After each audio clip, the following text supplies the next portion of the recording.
Est-ce que j'ai appris des choses?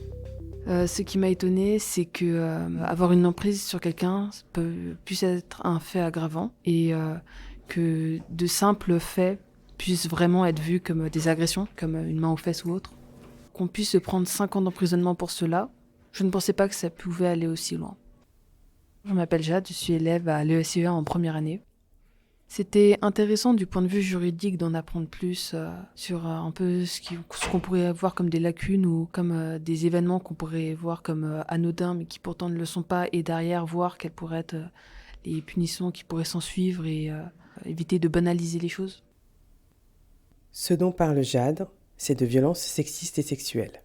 D'après le dernier baromètre de l'Observatoire étudiant des violences sexuelles et sexistes dans l'enseignement supérieur, un quart des personnes interrogées déclarent avoir été victimes d'au moins un fait de violence sexiste ou sexuelle. Pour prévenir ces situations, de plus en plus d'établissements d'enseignement supérieur proposent des ateliers de sensibilisation.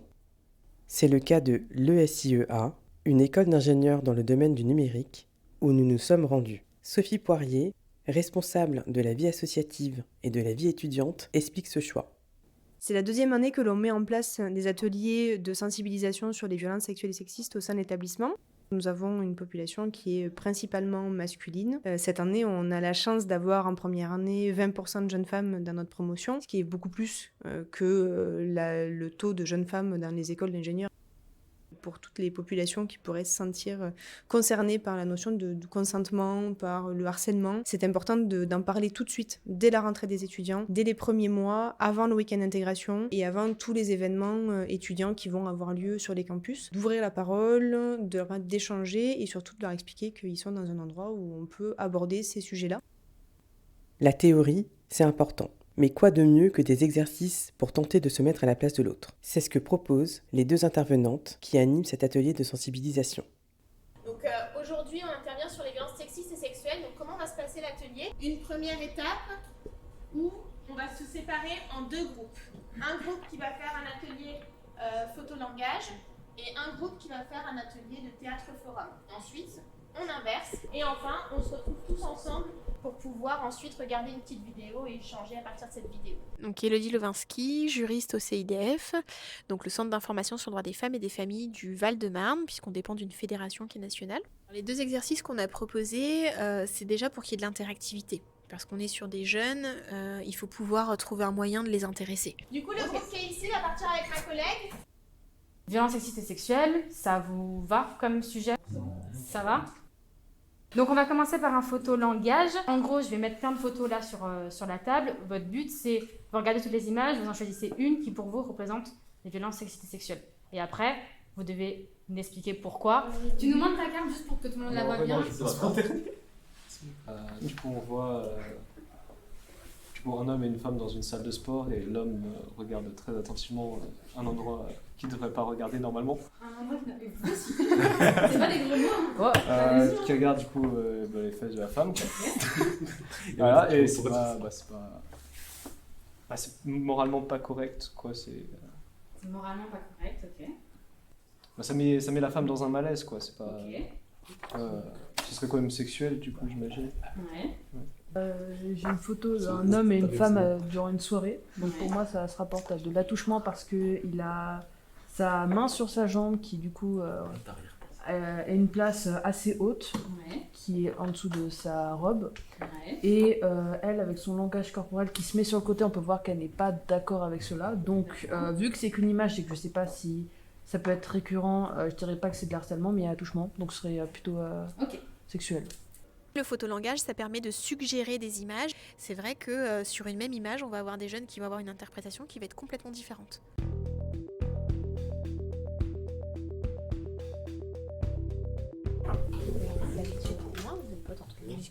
Des fois, t'as un gros relou qui va venir draguer la victime. Okay. Mais draguer vraiment lourdement, hein. Vraiment le relou, pas juste salut, ça va. Non. Okay. Et après, on essaye de voir justement comment chacun réagit et interagit. Alors, est-ce que vous êtes prêts? Déjà, tu vas à côté. Du coup, je me lève. Tu t'éloignes un petit peu et eux, ils sont ensemble en train de boire leur verre. Action.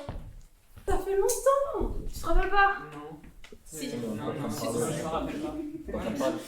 Et toi, tu veux quoi là? Tu veux quoi? Ça fait longtemps, c'est pas ça dirait pas une discussion là-bas. Bah non, je suis en train Allez, de- si, je non, sais non, que tu le veux. c'est- Allez, viens, on va là-bas. Je Tu le veux, je suis en sais train que de boire tu un le verre veux. avec une pote en fait. Là, l'intérêt de faire les mises en situation par le théâtre forum, c'est de vraiment les mettre en situation en fait. Qu'est-ce qu'on fait concrètement quand on est victime? Là, ne serait-ce que, là, quand il m'a touchée, j'étais gênée, ou quand il était trop proche de moi, finalement, je sentis qu'il m'avait envahie. À quel moment tu trouves qu'elle a été trop loin? Quand elle s'est mise entre les deux de base. Ah, ouais. Ok, quand elle s'est mise entre les deux. Ok. Toi, à quel moment t'as trouvé qu'elle avait été trop loin? À partir du moment donné où on dit non. Ok. Et qu'est-ce que vous avez pensé du rôle du témoin? Tu t'es senti à l'aise en tant que témoin? Bah, déjà, genre, j'étais confus. Ouais. Parce qu'il y a une personne que nous deux on connaît pas, qui vient taper la discute, genre, comme si c'était normal. Quand j'insiste pour continuer la discussion avec mon ami, l'autre personne inconnue, elle continue à insister elle-même. Qu'est-ce que vous avez pensé, vous? C'est un peu une sorte d'inversion psychologique de dire non mais tu connais pas tes propres désirs et moi je sais ce que tu veux, et c'est derrière un peu d'aller insister là-dessus et de dire non mais t'inquiète pas, tu sais pas vraiment ce qui se passe mais moi je sais ce qui se passe. Ouais, c'est ça, c'est de se mettre en position dominante en fait. De se mettre en position de force, ce qui fait que la victime se recroqueville en fait et se referme, et il va y avoir une emprise qui va se mettre en place petit à petit. Tout à fait. Dans la dernière partie de l'atelier, un court-métrage est projeté. On y voit une société où les hommes sont victimes de sexisme. L'occasion pour Elodie Lewinsky de revenir sur les stéréotypes et de redéfinir les violences sexistes et sexuelles. Je vous laisse être attentifs sur la vidéo, puisqu'après on aura des questions. Il faut savoir que pour tout ce qui est violence sexiste, ça va être des propos, des comportements, des actes qui vont avoir un caractère sexiste. Donc fondé justement sur la prédominance d'un sexe par rapport à un autre. Donc là je vous ai donné des exemples, ça peut être allez fais pas ta blonde, ça c'est un propos sexiste. Quelle est la différence entre une blonde et un ordinateur, etc. Donc là on est vraiment sur des propos sexistes. Dans le cadre des violences sexuelles, qu'il va y avoir un comportement ou un acte qui a un rapport avec le caractère sexuel. Les principales infractions dans le cadre des violences sexuelles, c'est l'harcèlement sexuel, l'agression sexuelle et le viol. Alors, est-ce que je les trouve bien informés? Pas tous. Je trouve qu'il y a vraiment les deux.